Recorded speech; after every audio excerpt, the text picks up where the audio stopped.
ಪ್ರತಿದಿನ ನಮ್ಮ ನ್ಯೂಸ್ ಎಟ್ ಫೈವ್ನಲ್ಲಿ ಆರಂಭದ ಸುದ್ದಿಗಳೆಲ್ಲ ರಾಜಕೀಯದ ಸುದ್ದಿಗಳೇ ಜಾಸ್ತಿ ಇರ್ತಾ ಇತ್ತು. ಆದರೆ ಇವತ್ತು ಒಂದು ವಿಶೇಷವಾದಂತಹ ಸುದ್ದಿಯನ್ನು ನಿಮಗೆ ನಾವು ತಂದಿದ್ದೀವಿ. ಲಕ್ಕುಂಡಿ ಅಂತ ಒಂದು ಗ್ರಾಮ ಗದಗ ಜಿಲ್ಲೆನಲ್ಲಿ ಬರುತ್ತೆ. ಬಹಳ ಫೇಮಸ್ ಲಕ್ಕುಂಡಿ ಉತ್ಸವ ಅಂತ ಎಲ್ಲ ನಡೆಯುತ್ತೆ. ಅದೇ ಗ್ರಾಮ ಅದೊಂದು ರೀತಿ ಐತಿಹಾಸಿಕ ಗ್ರಾಮ ಅಂತಂದ್ರೆ ತಪ್ಪಾಗಲ್ಲ. ಯಾಕೆ ಅಂದರೆ ಅದು ದೇವಾಲಯಗಳ ಸ್ವರ್ಗ, ಶಿಲ್ಪಕಲೆಯ ತೊಟ್ಟಿಲು, ವಾಸ್ತುಶಿಲ್ಪ ಕಲೆಗಳನ್ನು ಹೊಂದಿದಂತಹ ಈ ಗ್ರಾಮದಲ್ಲಿ 101 ದೇವಸ್ಥಾನ, 101 ಬಾವಿಗಳ ಐತಿಹಾಸಿಕ ಪ್ರತೀತಿ ಇದೆ. ತುಂಬ ಜನ ಪ್ರವಾಸಿಗರು ಆ ಊರಿಗೆ ಹೋಗ್ತಾರೆ ನೋಡೋದಕ್ಕೆ. ಆದರೆ ವಿಚಾರ ಅದಲ್ಲ. ಈ ಗ್ರಾಮದಲ್ಲಿ ಮನೆ ಕಟ್ಟಡದ ಪಾಯವನ್ನು ತೆಗೆಯುವಂತಹ ಸಂದರ್ಭದಲ್ಲಿ ಹೊನ್ನಿನ ನಿಧಿ ಪತ್ತೆಯಾಗಿದೆ. ನಿಧಿಯನ್ನು ಸರ್ಕಾರಕ್ಕೆ ಒಪ್ಪಿಸಿದಂತಹ ಆ ಜಾಗದ ಮಾಲೀಕರಾದಂತಹ ತಾಯಿ ಮತ್ತು ಮಗನಿಗೆ ಈಗ ಸನ್ಮಾನ ಕೂಡ ಮಾಡಿದ್ದಾರೆ. ಒಂದು ಚಿನ್ನದ ಒಂದು ಮಡಕೆನಲ್ಲಿ ಸಿಕ್ಕಿರ್ತಕ್ಕಂಥ ಚಿನ್ನ, ಬೇರೆ ಬೇರೆ ರೀತಿಯ ಆಭರಣಗಳು. ಸದ್ಯ ಈಗ ಚಿನ್ನಾಭರಣ ಪುರಾತತ್ವ ಇಲಾಖೆಯ ಕೈ ಸೇರಿದೆ. ಲಕ್ಕುಂಡಿಯ ಗುಪ್ತ ನಿಧಿಯ ವಾರಸುದಾರರು ಯಾರು, ಅದು ನಿಜಕ್ಕೂ ಕೂಡ ಅದು ಒಂದು ರೀತಿ ನಿಧಿನೇನಾ, ನಿಧಿ ಅಂತ ಕನ್ಸಿಡರ್ ಆಗಬೇಕು ಅಂದರೆ ಅದಕ್ಕೆ 100 ವರ್ಷ ಹಳೆಯದಾಗಿರಬೇಕಾಗತ್ತೆ. ಸೊ ಅದನ್ನು ಏನು ಹೇಳ್ತಾರೆ ಈಗ ಪುರಾತತ್ವ ಇಲಾಖೆಯವರು, ಇಷ್ಟಕ್ಕೂ ಸಿಕ್ಕಿದ್ದಾದರೂ ಏನೇನು, ಇದಕ್ಕೆ ಸಂಬಂಧಪಟ್ಟಂತಹ ಒಂದು ರಿಪೋರ್ಟ್ ಇದೆ. ಆರಂಭದಲ್ಲಿ ಬನ್ನಿ ನೋಡ್ಕೊಂಬರೋಣ. ಐತಿಹಾಸಿಕ ಲಕ್ಕುಂಡಿ ಗ್ರಾಮದಲ್ಲಿ ನಿಧಿ ಪತ್ತೆ. ಮನೆಗೆ ಪಾಯ ಅಗೆಯುವಾಗ ಸಿಕ್ತು ನಿಧಿ. 470 ಗ್ರಾಂ ಚಿನ್ನ, ವಜ್ರದ ಆಭರಣಗಳು ಪತ್ತೆ. ಗದಗದ ಐತಿಹಾಸಿಕ ಲಕ್ಕುಂಡಿ ಗ್ರಾಮದಲ್ಲಿ ರಾಜರ ಕಾಲದ ಅಪಾರ ಚಿನ್ನಾಭರಣಗಳ ನಿಧಿ ಪತ್ತೆಯಾಗಿದೆ. ಇದು ಇಡೀ ರಾಜ್ಯದ ಗಮನ ಸೆಳೆದಿದೆ. ಲಕ್ಕುಂಡಿ ಗ್ರಾಮದ ಗಂಗವ್ವ ಬಸವರಾಜ ರಿತ್ತಿ ಅವರ ಮನೆ ಜಾಗದಲ್ಲಿ ಪಾಯ ಅಗೆಯುವ ಸಂದರ್ಭದಲ್ಲಿ ಪ್ರಜ್ವಲ್ ರಿತ್ತಿ ಎಂಬ 8 ವರ್ಷದ ಮಗನಿಗೆ ಒಂದು ಹಿತ್ತಾಳೆ ತಂಬಿಗೆಯಲ್ಲಿ ಚಿನ್ನಾಭರಣಗಳು ಸಿಕ್ಕಿವೆ. ಆತ ತಕ್ಷಣವೇ ಗ್ರಾಮದ ಹಿರಿಯರಿಗೆ, ಗ್ರಾಮ ಪಂಚಾಯತ್ ಸದಸ್ಯರಿಗೆ ಮತ್ತು ಮಾಜಿ ಜಿಲ್ಲಾ ಪಂಚಾಯತ್ ಅಧ್ಯಕ್ಷರಾದ ಸಿದ್ದು ಪಾಟೀಲ್ಗೆ ವಿಷಯ ತಿಳಿಸಿದ್ದಾನೆ. ಬಳಿಕ ಸಿದ್ದು ಪಾಟೀಲ್ ಗದಗ ಜಿಲ್ಲಾ ಉಸ್ತುವಾರಿ ಸಚಿವ ಎಚ್.ಕೆ. ಪಾಟೀಲ್ಗೆ ಮಾಹಿತಿ ರವಾನಿಸಿದ್ರು. ಎಚ್.ಕೆ. ಪಾಟೀಲ್ ನಿರ್ದೇಶನದ ಮೇರೆಗೆ ಎಲ್ಲಾ ಸಂಬಂಧಪಟ್ಟ ಅಧಿಕಾರಿಗಳು ಲಕ್ಕುಂಡಿ ಗ್ರಾಮಕ್ಕೆ ದೌಡಾಯಿಸಿ ವಾಸ್ತವಾಂಶವನ್ನು ಪರಿಶೀಲಿಸಿದ್ರು. ಗದಗ ಜಿಲ್ಲೆಯ ಐತಿಹಾಸಿಕ ಸ್ಥಳವಾದಂತಹ ಲಕ್ಕುಂಡಿಯಲ್ಲಿ ಈಗ ಬಂಗಾರದ ನಿಧಿ ದೊರೆತಿದೆ. ಆ ನಿಧಿ ಎಲ್ಲಿದೆ ಅನ್ನುವಂಥದ್ದನ್ನ ನಾವು ತೋರಿಸ್ತಾ ಇದ್ವಿ. ನಮ್ಮ ಹಿಂಭಾಗದಲ್ಲಿ ನೋಡ್ತಿರ್ಬೋದು. ನಾವೀಗ ಗದಗನ ಒಂದು ಲಕ್ಕುಂಡಿಯಲ್ಲಿದ್ವಿ. ಇದು ಕಸ್ತೂರವ ರಿತ್ತಿ ಎಂಬುವರ ಒಂದು ಮನೆ. ಲಕ್ಕುಂಡಿ ಭಾಗದ 4ನೇ ವಾರ್ಡ್ನಲ್ಲಿ ಅವರೊಂದು ಮನೆಯನ್ನ ಅಡಿಪಾಯ ಹಾಕ್ತಾ ಇದ್ರು. ಆ ಅಡಿಪಾಯ ಹಾಕುವಂಥ ಸಂದರ್ಭದಲ್ಲಿ ಈಗ ಒಂದು ಅವರಿಗೆ ನಿಧಿ ಸಿಕ್ಕಿರುವಂಥದ್ದು. ಅದು ಒಂದು ತಾಮ್ರದ ಒಂದು ಬಿಂದಿಗೆ ಅಂತಾನೆ ಹೇಳ್ಬೋದು. ಆ ತಾಮ್ರದ ಬಿಂದಿಗೆಯಲ್ಲಿ ಅನೇಕ ಬಂಗಾರದ ನಾಣ್ಯಗಳು, ಆಭರಣಗಳು ಸಹ ದೊರಕಿರುವಂಥದ್ದು. ಇದು ಐತಿಹಾಸಿಕ ಲಕ್ಕುಂಡಿ ಗ್ರಾಮ. ಇದು ಸುಮಾರು 11-12ನೇ ಶತಮಾನದಲ್ಲಿ ದಾನ ಚಿಂತಾಮಣಿ ಅತ್ತಿಮಬ್ಬೆ ಆಳಿದಂತಹ ಸ್ಥಳ ಕೂಡ ಹೌದು. ಇಂತಹ ಒಂದು ಐತಿಹಾಸಿಕ ಸ್ಥಳದಲ್ಲಿ ಈಗ ಅನೇಕ ನಾಣ್ಯಗಳು ಸಹ ದೊರೆಯುವಂಥದ್ದು ಈಗ ನಾವಿಲ್ಲಿ ಕಾಣಬಹುದಾಗಿದೆ. ಈ ಒಂದು ಐತಿಹಾಸಿಕ ಸ್ಥಳದಲ್ಲಿ ಸಾಕಷ್ಟು ಜನರು ಕೂಡ ಈಗ ಬಂದಿರುವಂಥದ್ದು. ಈ ಒಂದು ನಿಧಿಯ ತಂಬಿಗೆಯಲ್ಲಿ ಏನೆಲ್ಲ ದೊರೆತಿದೆ ಅನ್ನುವಂಥದ್ದನ್ನು ನೋಡೋದಾದರೆ, ಒಂದು ಹಿತ್ತಾಳೆ ತಂಬಿಗೆ ಸಿಕ್ಕಿದೆ. ಆ ಹಿತ್ತಾಳೆ ತಂಬಿಗೆಯಲ್ಲಿ 2 ಬಂಗಾರದ ಸರಗಳು, ಜೊತೆಗೆ ಸುಮಾರು 18 ತೂತು ಬಿಲ್ಲೆಗಳು, ಕಾಲ್ಗೆಜ್ಜೆ, ಕಡೆ ಇತ್ಯಾದಿ ಅನೇಕ ಒಡವೆಗಳು ಸಹ ಈ ಒಂದು ನಿಧಿಯಲ್ಲಿ ಸಿಕ್ಕಿರುವಂಥದ್ದು. ಈ ಒಂದು ಮನೆಯ ಅಡಿಪಾಯ ಹಾಕುವಂತಹ ಸಂದರ್ಭದಲ್ಲಿ ಈ ಒಂದು ನಿಧಿ ಸಿಕ್ಕಿದೆ. ನಿಧಿ ಪತ್ತೆ ಬಗ್ಗೆ ಕುಟುಂಬಸ್ಥರು ಪೊಲೀಸರಿಗೆ ಮಾಹಿತಿ ನೀಡಿದ್ರು. SP Rohan Jagadish, ADC Durgesh, tahsildar Srinivasa Murthy, DYSP ಸೇರಿ ಹಲವು ಅಧಿಕಾರಿಗಳು ಸ್ಥಳಕ್ಕೆ ಬಂದು ನಿಧಿಯನ್ನು ವಶಕ್ಕೆ ಪಡೆದುಕೊಂಡರು. ಸುಮಾರು 470 ಗ್ರಾಂ ತೂಕದ ಬಂಗಾರದ ಆಭರಣಗಳು ದೊರೆತಿವೆ. ಅವುಗಳಲ್ಲಿ ಕೈಖಡಗ, ಸರ, ದೊಡ್ಡ ತೊಡೆಹಾರ, ಬಂಗಾರದ ಗುಂಡುಗಳು, ವಂಕಿ ಉಂಗುರ, ಕಿವಿ ಓಲೆ, ನಾಗಮುದ್ರೆಗಳು, ನಾಗಮಣಿ ಉಂಗುರ, ಬಳೆ, ಕಾಲ್ಗೆಜ್ಜೆ, 22 ತೂತು ಬಿಲ್ಲೆಗಳು, ವಜ್ರಖಚಿತ ಉಂಗುರ ಸೇರಿದಂತೆ ಅನೇಕ ಆಭರಣಗಳು ದೊರೆತಿವೆ. ಮನೆ ಪಾಯ ಅಗೆಯುವ ಸಂದರ್ಭದಲ್ಲಿ ಒಂದು ಮಡಕೆ ಸಿಕ್ತು. ಆ ಮಡಕೆಯಲ್ಲಿ ಪ್ರಾಚೀನ ಕಾಲದಂಥ ಕಿವಿ ಓಲೆಗಳು, ಉಂಗುರಗಳು, ಕಂಠಿಹಾರಗಳು, ಆನಂತರ ನಾಗಕ್ಕೆ ಸಂಬಂಧಪಟ್ಟಂತೆ ವಸ್ತುಗಳು, ಒಟ್ಟಾರೆಯಾಗಿ ಟೋಟಲ್ ಆಗಿ 466 ಗ್ರಾಮ್ ಅಥವಾ 470 ಗ್ರಾಮ್ವರೆಗೆ ಇರತಕ್ಕಂಥ ಒಂದು ಅಳತೆ ಮಾಡಲಾಗಿ ಇಷ್ಟೊಂದು ಚಿನ್ನವನ್ನ ಸಿಕ್ಕಿದೆ. ಅದನ್ನು ನೇರವಾಗಿ ನಾವು ಆಸ್ ಪರ್ ರೂಲ್ಸ್ ಪ್ರಕಾರ ನಾವು ಟ್ರೆಜರಿಗೆ ಡಿಪಾಸಿಟ್ ಅನ್ನ ಮಾಡ್ತೀವಿ. ಡಿಪಾಸಿಟ್ ಅನ್ನ ಮಾಡಿದ ನಂತರ ಏನು ಮಾನ್ಯ ಜಿಲ್ಲಾಧಿಕಾರಿಗಳ ನಿರ್ದೇಶನದ ಮೇರೆಗೆ ಮತ್ತೆ ಸರ್ಕಾರಕ್ಕೆ ಮಾಹಿತಿಯನ್ನು ಸಲ್ಲಿಸುವಂತ ವ್ಯವಸ್ಥೆ ಮಾಡ್ತೀವಿ. 3 ಗಂಟೆಗಳ ಕಾಲ ಚಿನ್ನದ ಪರಿಶೀಲನೆ.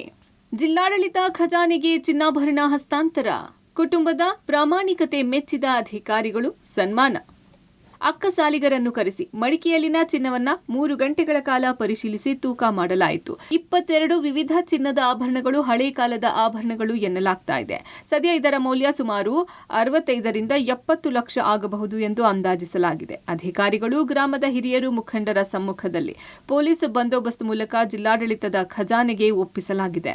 8ನೇ ಕ್ಲಾಸಿನ ಹುಡುಗ ಆದಂಥ ಪ್ರಜ್ವಲ್ ರಿತ್ತಿ, ಈತನಿಗೆ ಮನೆ ಯಾವಾಗ ಅವನು ಅಲ್ಲಿ ಕೆಲಸ ಮಾಡ್ತಿರ್ತಾನೆ ಆ ಸಮಯದಲ್ಲಿ ಅವನಿಗೆ ಒಂದು ಚಂಬಲ್ಲಿ, ತಾಮ್ರ ಚಂಬಲ್ಲಿ ಒಂದಷ್ಟು ನಿಧಿ ಸಿಕ್ಕಿರುತ್ತೆ ಅಂತ ಹೇಳಿ ಮಾಹಿತಿ ಬರುತ್ತೆ. ಪ್ರಾಮಾಣಿಕತೆಯಿಂದ ಒಂದು ಮಾದರಿ ಆಗೋ ರೀತಿಯಲ್ಲಿ ಅವನು ಮೆರೆದು ಅವನು ಊರಿನ ಹಿರಿಯರಿಗೆ ಮತ್ತು ಗ್ರಾಮ ಪಂಚಾಯತಿ ಮೆಂಬರ್ಸ್ಗೆ, ನಮ್ಮ ಎಕ್ಸ್ ZP ಪ್ರೆಸಿಡೆಂಟ್ ಆದಂಥ ಸಿದ್ದು ಪಾಟೀಲ್ ಅವರಿಗೆ ಈ ಒಂದು ಮಾಹಿತಿನ ಅವನು ನೀಡಿರ್ತಾನೆ. 22 ಐಟಮ್ಸು ಕಂಡು ಬಂದಿರುತ್ತೆ. ಲೆಕ್ಕ ಹಾಕೋ ಸಂದರ್ಭದಲ್ಲಿ 22 ಐಟಮ್ಸು ವಿವಿಧ ಆದ ಬಂಗಾರದ ವಸ್ತುಗಳು ಸಿಕ್ಕಿರುತ್ತೆ. ಇದನ್ನು ಒಟ್ಟು ನಾವು ಲೆಕ್ಕ ಹಾಕಿದ ಸಂದರ್ಭದಲ್ಲಿ 466ರಿಂದ 470 ಗ್ರಾಮ್ ನಡುವೆ ಇದೆ ಅಂತ ಹೇಳಿ ನಮಗೆ ಮೇಲ್ನೋಟಕ್ಕೆ ಗೊತ್ತಾಗುತ್ತೆ. ಕಾನೂನು ರೀತಿಯಲ್ಲಿ ನಮ್ಮ ರೂರಲ್ ಇನ್ಸ್ಪೆಕ್ಟರ್ ಅವರು ಇದನ್ನ ತಹಸೀಲ್ದಾರ್ ಅವರಿಗೆ ಹ್ಯಾಂಡ್ ಓವರ್ನ ಮಾಡಿರ್ತಾರೆ. ಇನ್ನು ಕುಟುಂಬದ ಪ್ರಾಮಾಣಿಕತೆಯನ್ನು ಅಧಿಕಾರಿಗಳು ಹೊಗಳಿ ಕುಟುಂಬಸ್ಥರಿಗೆ ಜಿಲ್ಲಾಡಳಿತ ಹಾಗೂ ಪೊಲೀಸ್ ಇಲಾಖೆಯಿಂದ ಸನ್ಮಾನಿಸಿ ಗೌರವಿಸಲಾಯಿತು. ಜಿಲ್ಲಾ ಪೊಲೀಸ್ ವರಿಷ್ಠಾಧಿಕಾರಿ ರೋಹನ್ ಜಗದೀಶ್ ಮತ್ತು ಅಬಕಾರಿ ಜಿಲ್ಲಾಧಿಕಾರಿ ಶ್ರೀ ದುರ್ಗೇಶ್ ಪ್ರಜ್ವಲ್ಗೆ ಶಾಲು ಹಾಕಿ ಗೌರವಿಸಿದರು. ವಿಷಯವನ್ನು ಸರ್ಕಾರದ ಗಮನಕ್ಕೆ ತಂದ ಗ್ರಾಮ ಪಂಚಾಯತ್ ಸದಸ್ಯೆ ರಜಿಯಾ ಬೇಗಂ ಅವರಿಗೂ ಸನ್ಮಾನ ಮಾಡಲಾಗಿದೆ. ಬಂದು ನಾನು ನೋಡಿ ಮಾನ್ಯ ಉಸ್ತುವಾರಿ ಸಚಿವರಾದಂಥ HK ಪಾಟೀಲ್ ಸಾಹೇಬರಿಗೆ ಕರೆ ಮಾಡಿದೆ. ಆಮೇಲೆ CC ಪಾಟೀಲ್ ಸಾಹೇಬರು ಕರೆ ಮಾಡಿದೆ. ಅವರೆಲ್ಲ ಮಾತಾಡಿಕೊಂಡು ಜಿಲ್ಲಾಡಳಿತವನ್ನು ಕಳಿಸ್ಕೊಡ್ತೀನಿ ಅಂತ ಹೇಳಿದ ತಕ್ಷಣ ಒಂದು 10 ನಿಮಿಷದಲ್ಲಿ ಮಾನ್ಯ SP ಸಾಹೇಬರು, ADC ಅವರು, AC ಅವರು, ತಹಶೀಲ್ದಾರ್ ಎಲ್ಲರೂ ತಮ್ಮ ತಂಡದ ಸಮೇತ ಬಂದು ಅದನ್ನು ಪಂಚನಾಮೆ ಮಾಡಿ ಏನಾದರೂ ಕ್ರಮಬದ್ಧವಾಗಿ ಏನು ಮಾಡಬೇಕು ಎಲ್ಲ ಮಾಡಿದರು. ಅದು ಒಂದು ಬಿಂದಿಗೆಯಲ್ಲಿ ಸುಮಾರು 466ರಿಂದ 470 ಗ್ರಾಮಿನವರೆಗೆ ಒಡವೆಗಳು ಸಿಕ್ಕಿದ್ದಾವೆ ಅಂಥೇಳಿ ಎಲ್ಲ ಚೆಕ್ ಮಾಡಿದಾಗ ಸುಮಾರು ಈಗಿನ 65ರಿಂದ 70 ಲಕ್ಷ ರೂಪಾಯಿಯ ಒಂದು ಕಿಮ್ಮತ್ತಾಗುತ್ತೆ. ಮನೆ ಕಟ್ಟುವಾಗ ನಿಧಿ ತರ ತೆಗೆಯುವಾಗ ಸಿಕ್ಕಿದೆ, ಅದು ನಮ್ಮ ಮಗನಿಗೆ ಸಿಕ್ಕಿದೆ. ಅವನು ಎಲ್ಲರಿಗೆ ಗುರು ಹಿರಿಯರಿಗೆ ಮತ್ತು ನಮ್ಮ ಮೆಂಬರಿಗೆ ತಿಳಿಸಿದ ಅವರು. ಮತ್ತು ಅದು ಒಟ್ಟ ಯಾವಾಗೂ ಇಲ್ಲಿ ಸಿಕ್ಕಿದ್ದಿಲ್ರಿ, ಈ ಸಲ ಫಸ್ಟ್ ನಿಧಿ ಸಿಕ್ಕಿದೆ. ನಮ್ಮ ಲಕ್ಷ್ಮೀ ಗುಡಿಯಿಂದ ಮನೆ ತೆಗೆಸಾಕ ತರ ತೆಗೆ ಮುಂದೆ ಸಿಕ್ಕಿದೆ ರೀ. ಈ ನಿಧಿ ಸಿಕ್ಕಿದೆ, ನಮಗೆ ಭಾಳ ಸಂತೋಷವಾಗಿದೆ. ಯಾವಾಗಲೂ ಇಲ್ಲಿ ಏನು ತೆಗೆದ್ರು ನಮಗೂ ಸಿಕ್ಕಿದ್ದಿಲ್ಲ. ಅದು ಈ ಲಕ್ಷ್ಮೀ ಗುಡಿಯಿಂದ ತರ ತೆಗೆಯುವಾಗ ನಮ್ಮ ಅಣ್ಣನಿಗೆ ಮತ್ತು ಮಗ ಲಕ್ಷ್ಮೀ ದೇವಿಗೆ ಸಿಕ್ಕಿದ್ದಾಳೆ. ಲಕ್ಕುಂಡಿ ಗುಪ್ತ ನಿಧಿಯ ವಾರಸುದಾರರು ಯಾರು? ನಿಧಿ ಪತ್ತೆ ಹಚ್ಚಿದವರಿಗೂ ಸಿಗಬೇಕಾ ಪಾಲು? ನಿಧಿ ಕಾಯ್ದೆ ಪ್ರಕಾರ ಯಾರಿಗೆ ಸಿಗಬೇಕು ಚಿನ್ನಾಭರಣ? ಇನ್ನು ಲಕ್ಕುಂಡಿ ಗುಪ್ತ ನಿಧಿಯ ವಾರಸುದಾರರು ಯಾರು? ನಿಧಿ ಪತ್ತೆ ಹಚ್ಚಿದವರಿಗೂ ಸಿಗಬೇಕಾ ಪಾಲು ಎಂಬ ಪ್ರಶ್ನೆಗಳು ಎದ್ದಿವೆ. ಪಾಯ ತೆಗೆಯುವಾಗ ಸಿಕ್ಕ ಚಿನ್ನದ ನಿಧಿಯ ಹಕ್ಕುದಾರ ಯಾರು? ನಿಧಿ ಕಾಯ್ದೆಯ ಪ್ರಕಾರ ಯಾರಿಗೆ ಸೇರಬೇಕು ಚಿನ್ನಾಭರಣ ಎಂಬುದಕ್ಕೆ ಕಾನೂನಿನಲ್ಲಿ ಉಲ್ಲೇಖ ಇದೆ. ಭಾರತದಲ್ಲಿ ಬ್ರಿಟಿಷರ ಕಾಲದಿಂದಲೂ ಇದೇ ನಿಧಿ ಕಾಯ್ದೆ. 100 ವರ್ಷಕ್ಕಿಂತ ಹಳೆಯದಾದ ನಿಧಿ ಸರ್ಕಾರದ ಸ್ವತ್ತು ಆಗಲಿದೆ. ನಿಧಿ ಸರ್ಕಾರದ ಸ್ವತ್ತಾದರೂ ಷರತ್ತುಗಳು ಅನ್ವಯ ಆಗಲಿದೆ. ಕಾಯ್ದೆ ಪ್ರಕಾರ ನಿಧಿ ಪತ್ತೆ ಹಚ್ಚಿದವರಿಗೂ ಪಾಲು ಸಿಗಬೇಕು. ನಿಧಿ ಸಿಕ್ಕ ಮಾಲೀಕರಿಗೂ ಭಾಗ ಸಿಗಬೇಕು. ಹಾಗಾದ್ರೆ ನಿಧಿ ಹಕ್ಕುದಾರ ಯಾರು ಎಂಬುದಕ್ಕೆ ಕಾನೂನು ಏನು ಹೇಳುತ್ತೆ ಅನ್ನೋದನ್ನ ನೋಡುವುದಾದ್ರೆ, ಸಿಕ್ಕ ಚಿನ್ನದ ನಿಧಿಯ ಹಕ್ಕುದಾರ ಯಾರು? ಭಾರತದಲ್ಲಿ ಬ್ರಿಟಿಷರ ಕಾಲದಿಂದಲೂ ನಿಧಿ ಕಾಯ್ದೆ ಇದೆ. ಜಾಗದ ಮಾಲೀಕರಿಗೆ 5ನೇ 1 ಭಾಗ ಕೊಡಬೇಕು. ಪತ್ತೆ ಹಚ್ಚಿದವರಿಗೂ ನಿಧಿ ಮೌಲ್ಯದ 1 ಭಾಗ ಕೊಡಬೇಕು. ಲಕ್ಕುಂಡಿ ಗ್ರಾಮದಲ್ಲಿ ನಿಧಿ ಪತ್ತೆ ಹಚ್ಚಿದ ಬಾಲಕ ಪ್ರಜ್ವಲ್ ತಾಮ್ರದ ಪಾತ್ರೆಯಲ್ಲಿದ್ದ ನಿಧಿ ಗುರುತಿಸಿದ್ದ 8ನೇ ತರಗತಿ ವಿದ್ಯಾರ್ಥಿ. ನಿಧಿ ಕಾಯ್ದೆ ಪ್ರಕಾರ ಮಾಲೀಕರು ಪ್ರಜ್ವಲ್ಗೂ ಸಿಗಬೇಕು ಪಾಲು. ಲಕ್ಕುಂಡಿ ನಿಧಿ ಪತ್ತೆ ವಿಚಾರದಲ್ಲಿ ಸಾಕಷ್ಟು ಪ್ರಶ್ನೆಗಳೆದ್ದಿದೆ. ನಿಧಿಯ ವಾರಸುದಾರರು ಯಾರು? ಮಾಲೀಕರಿಗೆ ಎಷ್ಟು ಸಿಗಬೇಕು ಮತ್ತು ಅದನ್ನು ಹುಡುಕಿಕೊಟ್ಟಂಥವ್ರಿಗೆ ಎಷ್ಟು ಸಿಗಬೇಕು ಅನ್ನೋ ಪ್ರಶ್ನೆ ಕೂಡ ಎದ್ದಿರ್ತಕ್ಕಂಥದ್ದು. ಬ್ರಿಟಿಷರ ಕಾಲದಿಂದಲೂ ಕೂಡ ನಿಧಿ ಕಾಯ್ದೆ ದೇಶದಲ್ಲಿ ಇದೆ. ಕಾಯ್ದೆ ಪ್ರಕಾರ 5ನೇ 1 ಭಾಗದಷ್ಟು ಪಾಲನ್ನು ಮಾಲೀಕರಿಗೆ ಕೊಡಬೇಕು. ಮತ್ತು ಯಾರು ಅದನ್ನು ತೋರಿಸ್ಕೊಟ್ರು, ಹುಡುಕಿಕೊಟ್ರು, ಯಾರು ಗಮನಕ್ಕೆ ತಂದರು ಅವರಿಗೆ 1 ಪಾಲನ್ನು ಕೊಡಬೇಕು ಅಂತ ಇದೆ. ಹಾಗಾಗಿ ಈ ಉದಾರತೆಯನ್ನು ರಾಜ್ಯ ಸರ್ಕಾರ ತೋರುತ್ತಾ? ಈ ಪ್ರಶ್ನೆಯು ಕೂಡ ಎದ್ದಿದೆ. ಏಕೆಂದರೆ ಬೇರೆ ವಿಚಾರಗಳಲ್ಲಿ ಮಾನವೀಯತೆ ಅಸ್ತ್ರವನ್ನು ಬಳಸುವಂಥ ರಾಜ್ಯ ಸರ್ಕಾರ ಈ ವಿಚಾರದಲ್ಲೂ ಕೂಡ ಪ್ರಾಮಾಣಿಕತೆ ಮೆರೆದಂಥ ಕುಟುಂಬಕ್ಕೆ ಆ ನಿಧಿ ಪಾಲನ್ನು ಕಾನೂನಿ ಪ್ರಕಾರ ಏನು ಕೊಡಬೇಕು ಅದರಂತೆ ಕೊಡಬೇಕು ಅನ್ನೋ ಕೂಗು ಕೂಡ ವ್ಯಕ್ತ ಆಗ್ತಾ ಇದೆ. ಹಾಗಾದರೆ 5ನೇ 1 ಭಾಗ ಅಂದರೆ 20% ಅಷ್ಟು ಆ ಒಂದು ನಿಧಿಯ ಪಾಲನ್ನು ಕೊಡಬೇಕಾಗತ್ತೆ. ಅವರ ಬಳಿ 465ರಿಂದ 70 ಗ್ರಾಮ್ ಚಿನ್ನ ಸಿಕ್ಕಿದೆ ಅಂತ ಹೇಳಲಾಗ್ತಾ ಇದೆ. ಹಾಗಾಗಿ ಸುಮಾರು 90 ಗ್ರಾಮ್ನಷ್ಟು ಚಿನ್ನವನ್ನು, ನಿಧಿಯನ್ನು ವಾಪಸ್ ಅವರಿಗೆ ಕೊಡಬೇಕು ಅನ್ನೋ ಕೂಗು ವ್ಯಕ್ತ ಆಗ್ತಾ ಇರ್ತಕ್ಕಂಥದ್ದು. ಈ ನಿಟ್ಟಿನಲ್ಲಿ ಮುಖ್ಯಮಂತ್ರಿಗಳ ಡೈರೆಕ್ಷನ್ ಏನುತ್ತೆ, ರಾಜ್ಯ ಸರ್ಕಾರ ಏನು ಮಾಡುತ್ತೆ ಕಾದು ನೋಡಬೇಕಿದೆ.